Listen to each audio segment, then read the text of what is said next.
The ghost of a cemetery caretaker returns to protect his graveyard. I'm David Wood, USA Today best-selling author of classic adventure for the modern reader, and today we are going to talk about the Long Cemetery Catman. Long Cemetery is located in Frankford, Delaware, on the Delmarva Peninsula. Delmarva gets its name because it's comprised of portions of Delaware, Maryland, and Virginia. The Dutch first settled in Delaware in 1631, 11 years after the founding of the colony in Plymouth, Massachusetts, and almost a quarter of a century after the founding of the Jamestown colony. Unfortunately for the Dutch, all of the original colonists were killed in a disagreement with the indigenous people. So I imagine the disagreement went something like, "We're going to kill you if you don't leave." I disagree. Delaware has a rich history of myths and legends, including tales of witchcraft. The local natives tell a story of two men who lived among them who were witches. They believed that these two men could transform into owls, and then they could poison and even kill people.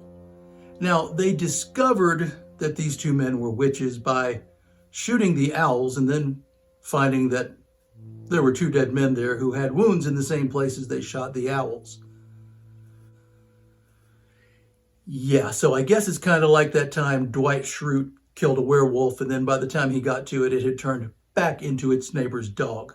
In another story of witchcraft, a man allegedly died when a witch turned him into a horse and, quote, rode him all night long. Yeah, sometimes the jokes just write themselves. Maybe it's like, she turned me into a newt, but I got better. I don't know.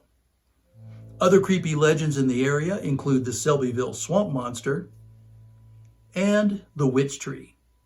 But today we're going to take a look at one of the other big creepy legends of this area, the Catman of Long Cemetery.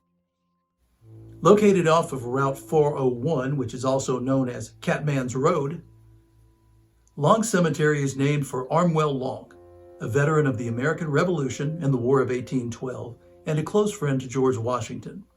He died in 1834 and was buried in what would eventually become a cemetery bearing his name. Most of the graves are from the 1800s, but the Catman is of a more recent vintage. The Catman was a man named Leroy Hudson, and he was the caretaker of Long Cemetery. And supposedly, his facial features resembled that of a cat-like creature, or a catman. And a big part of his job was chasing away teenagers who came to the graveyard at night to, well, do things that teenagers do at night unsupervised. Now I've got to say, this sounds to me an awful lot like the beginning of just about any 80s horror movie, which is actually pretty cool. After his death, Hudson was buried in a mausoleum, an above-ground crypt. But according to local legends, he didn't exactly go away. Nighttime visitors to the cemetery report hearing voices, feeling chills, having the urge to run away, and consistently they claim that when they tried to leave, they had car trouble. Their vehicle didn't want to start, as if some force was stopping them from getting away from the graveyard. Now, as you can imagine, the mausoleum where the Catman was buried became a place of interest for the curious and an attractive nuisance for vandals. After all, people were spreading the rumor that all of these happenings were caused by the ghost of Leroy Hudson the Catman. Eventually, the mausoleum was torn down back in 1994 at the request of the family, and the bodies there, including Hudson's, were reinterred in regular graves. And witnesses claim that when the mausoleum was opened, they found long scratches on the inside walls as if a giant cat had been clawing away at the stone. But even after the mausoleum was gone, the reports continued.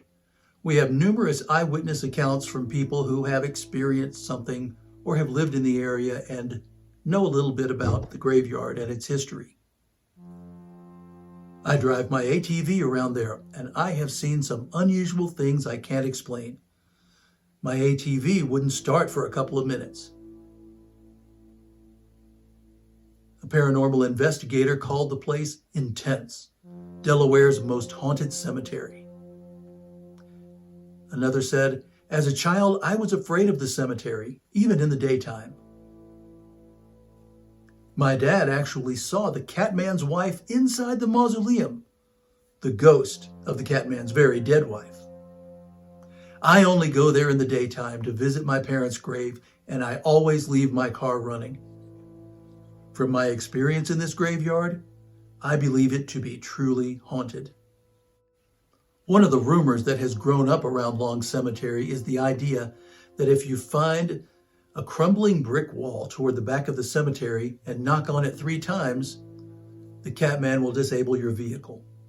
In another version of this legend, you have to do 3 sets of knocks, and after each set of knocks, say the name Catman, and then the Catman might appear, or he might mess up your vehicle, or both. Now, from the skeptical point of view, it's easy to understand how this rumor came about. Frightened kids running back to their vehicle being chased by a scary-looking guy, and they have a hard time getting their car started. Maybe it's because they're panicking and nervous, or this was a long time ago, and, in my day, kids were usually driving old hand-me-down vehicles from their parents. I imagine a lot of the teenagers were driving vehicles that didn't start very easily. And that could be the beginning of the legend, when people continue to have similar experiences, freak themselves out in the graveyard, go running away, and their old beater car won't start up. Oh, the Catman did it. So that's one theory. But it also doesn't make sense, because the Catman's purpose was to make people leave, not to get them to stay at the cemetery. Unless, of course, his ghost wants to punish them.